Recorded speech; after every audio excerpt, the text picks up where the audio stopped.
राजीव दीक्षित पंचगव्य आयुर्वेदिक चिकित्सा help centre की ओर से मैं एस.के. मेहता आप लोगों के सामने आज पीत दोषों की पहचान और समाधान के बारे में बताने जा रहा हूँ।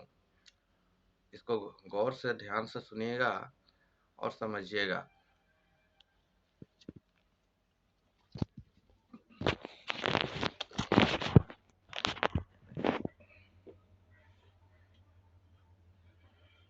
पीत दोषों की पहचान के लिए हमारा शरीर में तीन गो तो रोग बा। हमारा शरीर में तीन गो तो रोग बा। पहला रोग वात भइले, दूसरा तो पीत बा, तीसरा खातिर सर्दी खांसी वही तो कफ बा। पीत के समझे खातिर समझावल आसान बा। पीत के समझे खातिर समझावल आसान बा।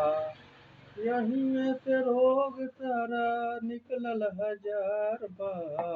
यही में से तो रोग सारा निकलल हजार बा।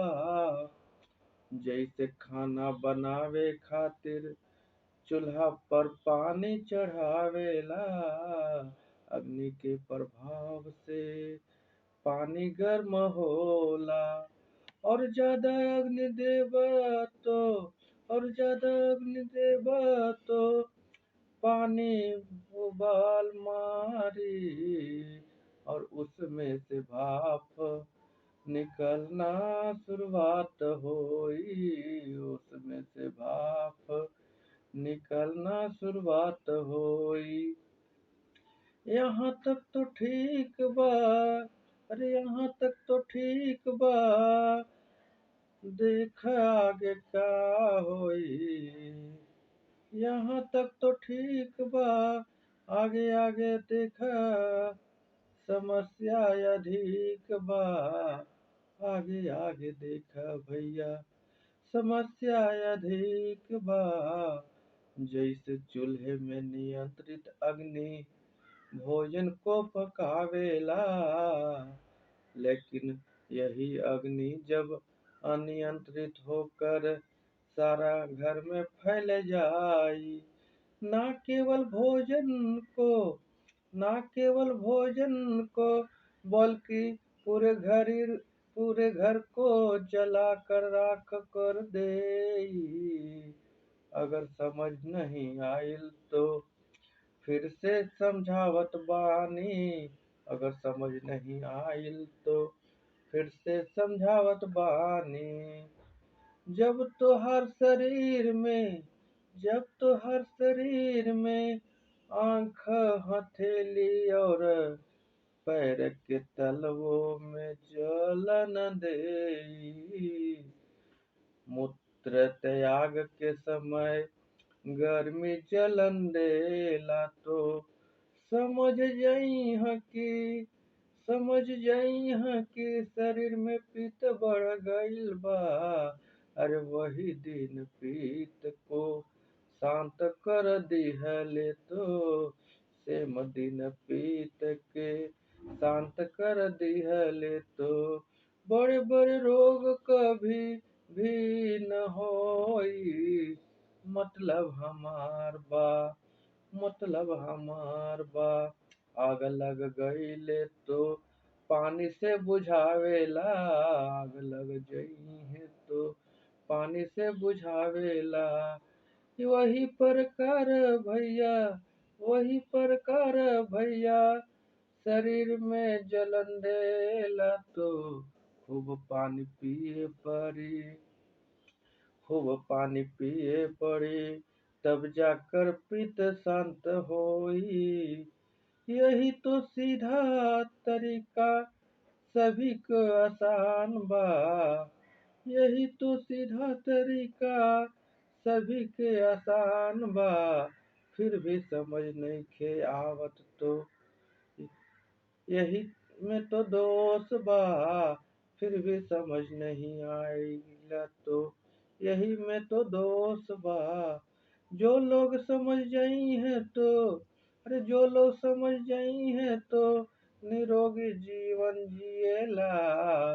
अपने हाथ में वात पित्त कफ कंट्रोल को रखेला।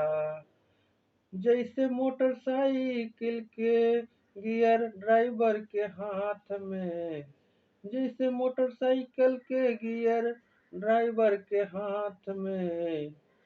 ज्यादा उड़ियब तो एक्सीडेंट होखे में देर ना लगेला। ज्यादा उड़ियब तो एक्सीडेंट होखे में देर ना लगेला। छोड़ दे खाना पीना गरम गरम खाएला। मटन चिकन अंडा और बिरयानी के मटन चिकन अंडा और बिरयानी खाएला। मटन चिकन अंडा और बिरयानी के खाएला। और सुनी भैया, जब पेट भड़क जाई तो कहाँ कहाँ मार करेला। पेट भड़क जाई तो कहाँ कहाँ मार करेला। लीवर पेट किडनी हार्ट, लीवर पेट किडनी हार्ट और गर्भाशय को जलावेला। इन सभी बॉडी पार्ट को आकार बढ़ने लगेगा। इन सभी बॉडी पार्ट का आकार बढ़ने लगेगा। और नहीं तो आते फैल करके, और नहीं तो आते फैल करके हरनिया होके लागेला। जैसे अग्नि ज्यादा देब तो लोहा के गलावेला। जैसे अग्नि ज्यादा देब तो लोहा के गलावेला। वैसे ही शरीर को अंदर से पिघलावेला। वैसे ही शरीर को अंदर से पिघलावेला। नाक में जुकाम हो जाई, नाक में जुकाम हो जाई। पुरुषों के धातु पतला होला और औरतों के लिकोरिया। पुरुषों के धातु पतला होला और औरतों के लिकोरिया। शरीर के कैल्शियम निकल कर बाहर हो जाई। जब कोई खाद्य पदार्थ गर्मी के दिनों में जल्दी सड़ जाला, ओकरे में से तो दुर्गंध देवे लागेला। शरीर में खाना पची न तो सड़बे तो करी। शरीर में खाना पची न तो सड़बे तो करी। सर करके दुर्गंध देवे ही तो लागी। सर करके दुर्गंध देवे ही तो लागी। सांस में बदबू, सांस में बदबू, पसीने में बदबू, पाद में बदबू और मलमूत्र में दुर्गंध आवे लागेला। गर्मी के दिनों में पित्त ज्यादा बढ़ जाला। खूब पानी पिया और दूसरों के पिलावा। खूब पानी पिया और दूसरों के पिलावा। और सुबह सुबह माठा में जीरा काला नमक मिला के, और सुबह सुबह माठा में जीरा और काला नमक मिला के रोज पिएला। और जो सुबह सुबह माठा में जीरा काला नमक मिला के रोज पिएला, ओकरा के शरीर में गर्मी कभी न होला। ओकरा के शरीर में गर्मी कभी न होला। डॉक्टर में जाकर करके, डॉक्टर में जाकर करके कमाई के पैसा फकबा। 4 दिन टैबलेट खा के निफिक्र होके सो जाइबा, 4 दिन टबलेट खा के निफिक्र होके सो जाइबा। धीरे धीरे रोग महारोग बन जाइहे, धीरे धीरे रोग महारोग बन जाइहे। शरीर के चीर फाड़ा के, शरीर के चीरा फरा के शांत हो जाइहे, शरीर के चीर फरा के शांत हो जाइहे। यही से तो कहत बानी, घर घर एक देसी गाय के पाला। रोज दूध दही माठा और घी खूब खाला, रोज रोज दूध दही माठा और घी घी खूब खाला। यही से तो कहत बानी, यही से तो कहत बानी, सुबह में माठा, दोपहर में दही और रात में दूध में घी मिलाकर पिया। सुबह में माठा, दोपहर में दही और रात में दूध में घी मिलाकर पिया। तबे तो निरोग रहबा, तबे तो निरोग रहबा, न तो डॉक्टर के चक्कर लगाइबा।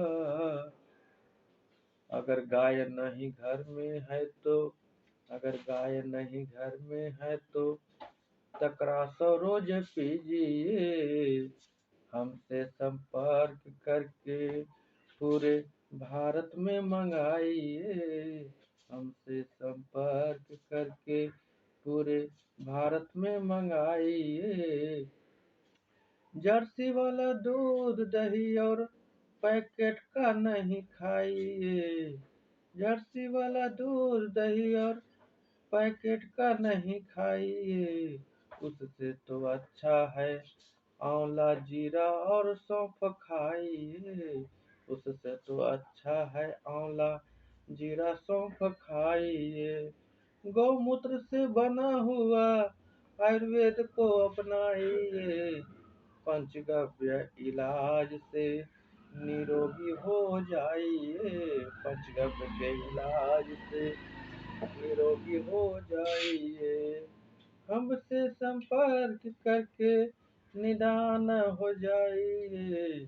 डॉक्टर के चक्कर में परेशान मत हो जाइए, डॉक्टर के चक्कर में परेशान मत हो जाइए।